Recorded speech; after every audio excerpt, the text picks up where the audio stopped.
I got know? a crazy story. When I lived in San Francisco, on Halloween, I got with a bunch of my friends, and we went to this area of the city. And apparently in San Francisco, it's illegal to undress in public. It's not illegal to leave your house already naked. I don't know why that loophole is there. So I looked to my right and I saw a naked guy straight up from head to toe in San Francisco. And I was like, yeah, wow. Head to toe in San It's Francisco. one heck of a Dr. Seuss book. Anyway,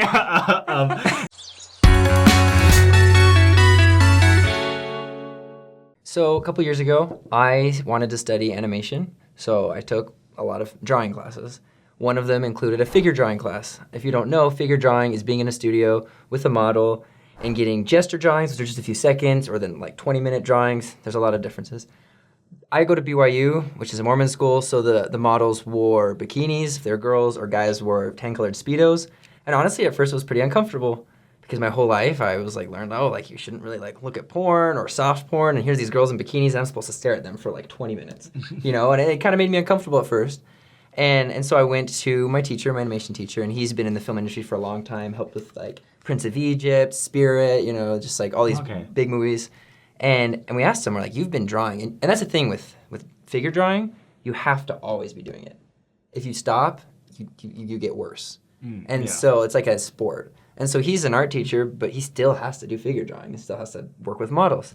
So we asked him, like, how do you differentiate between, like, hey, I'm looking at a nude person. Like, luckily we didn't have to, but I know he did all the time, in his art school. How do you differentiate between, like, okay, this is art or this is, like, pornography? And he said something really amazing was that, like, you have to understand the human form to have good art.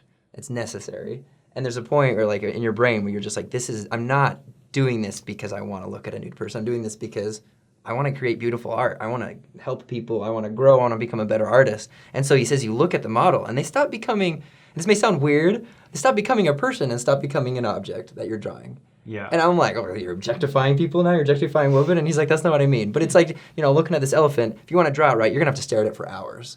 And you stop thinking, oh, this is an elephant. And you start thinking this is shapes, it's circles, it's squares, it's triangles. That's how your brain starts to work.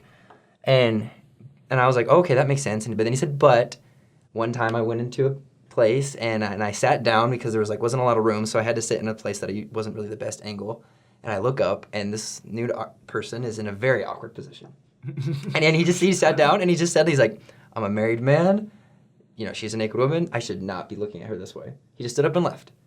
And so he helped us recognize that just as much as you should understand the human form for art, there's also a line where it's like you don't need to go that far. Yeah. And so I learned as I drew, okay, shapes and form, and I need to understand that. But also, I don't need to put myself in any uncomfortable situation for the sake of art, because there should be a line drawn. I think that was just a personal experience I had in the sake that there is a difference between nude art and porn. Right. But it's also a pretty fine line. And in the case of your teacher, I love that story. That line was something that he had to discover, right. Which says to me that it may be a little different for everyone. Which, I guess leads us to the principle of just having the Spirit with you all the time. When you come across, Michelangelo's statue of David, that may be art to 95% of people. It may be porn to 5% of people. And those ratios may fluctuate as people change and perceptions change. But I think, like with your teacher, it comes down to how are you looking at whatever that is. Yeah. And we're covering this because a lot of people have asked, which is a very niche subject, but enough people are in figure drawing classes who are investigating the church. There's a lot of members, though. There's a lot and my whole class was members of the church, and this was an open discussion between 30, 40 kids, and it's who knows important. how many more. Yeah. It's important. I think we're going to do a whole other episode specifically on pornography. Right. But just this topic, yeah. But there's so much, it's such a taboo subject in general that people have these questions and they're not getting answers elsewhere. So it's good that we go over this. Because I'm not in any animation classes, but I've had the same question as well. Right. So I think sometimes younger members as well will end up seeing a picture of someone who's nude and they'll be like, did I just watch porn? No, you didn't. You just were on Twitter and you scrolled by and some knucklehead shared something gross, but you did not actively like search out, I'm gonna go watch porn, right? When it happens across you, that's different than you like searching it out. But if it happens across you, don't indulge, you know what I Right. mean? Well, and that's the thing is, then that's you have to be careful. Like, and I think it has to do with that intention, you know, Right. because like obviously like there's a lot of like we were saying Renaissance art or even modern art that depicts people in less than appropriate ways. And if you look at that and you're stimulated, sexually stimulated, I'm just gonna say it, then stop looking, stop thinking about it, leave.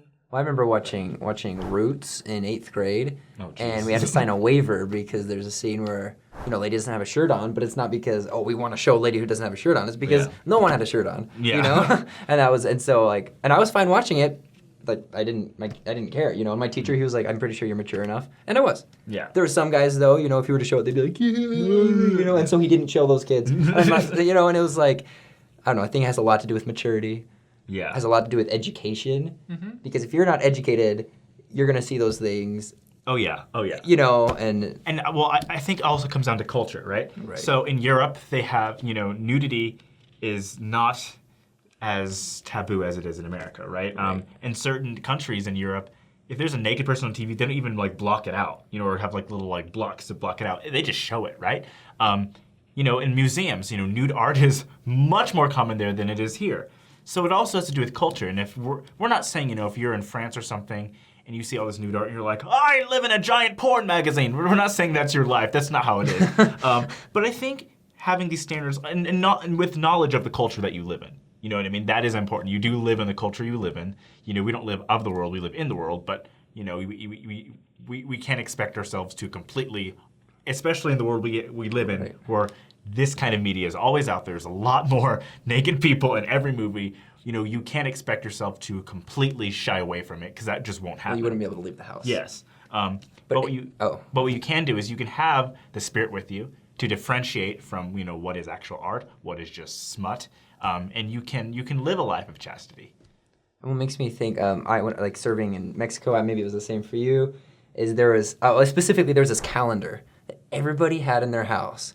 And it was terrible. And it wasn't nude, they had bikinis on or whatever, but sometimes that's worse. Sometimes there's certain outfits that are more provocative than an actual nude figure. And it was the worst. You'd walk in like, we're going to teach a lesson about the gospel, and you just see this. Literally, there's a lesson where the guy's sitting here, and behind him is this calendar. And I'm like so distracted and trying to focus. And that's not art.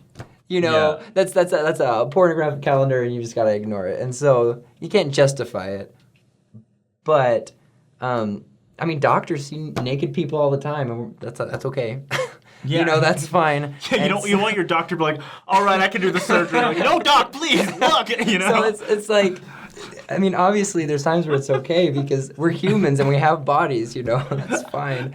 Sorry, I'm a Mormon, give him my blindfold. No, get away from my wife, But I think that's like a good example of just the fact that there is a realm of nudity that's okay because it has to do with art or science. Yeah. If you're looking for the church to come out and say this statue is porn and this painting is not porn, that's not going to happen. No. Right. There comes That's a point. perfect. Yeah. There comes a point when you just have to be able to discern for yourself. And if you can't handle it, then don't put yourself in a situation that makes you uncomfortable.